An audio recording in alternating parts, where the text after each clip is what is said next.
belê in verhoudings. Spreuke 27 verse 9 en 10 sê, soos 'n voël wat sy nes net so los, so is 'n man wat sy gesin in die steek laat. Reukolie en wierook is iets om te geniet, maar die genot van vriendskap lê in die raad wat jy kry. Moenie by 'n vriend wat al jou pa se vriend was, verbygaan na jou broer se huis toe as jy moeilikheid het nie.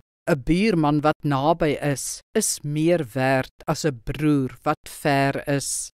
Iemand het gesê, daar is 2 meters in ons gedagtes waarop ons altyd moet let, naamlik jou werk en jou verhoudings. As enige van hierdie meters laag lê, moet ons daaraan aandag gee. Sowel ons werk, breedweg beskou, as ons verhoudings dra baie tot die sin in ons lewe by. Ons kan dus nie net werk nie, ons moet ook in ons verhoudings belê. Hou jou huwelik gesond, sien om na jou geliefdes, spreek die probleme vroeg aan en ontwikkel 'n wye vriendekring.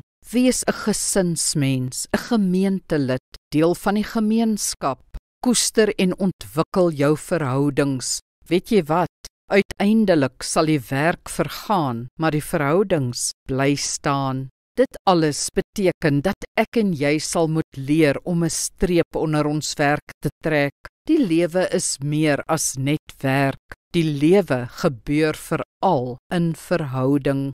Kom ons bid saam. Hemelse Vader, dankie vir die geliefdes en vriende wat U my gegee het. Kosbare siele met wie ek my lewe kan deel. Ek weet, as ek eendag klaar gewerk het, dat hulle by my sal wees. Help my om nou reeds daardie verhoudings te bou en te koester. Amen. Die Here seën jou.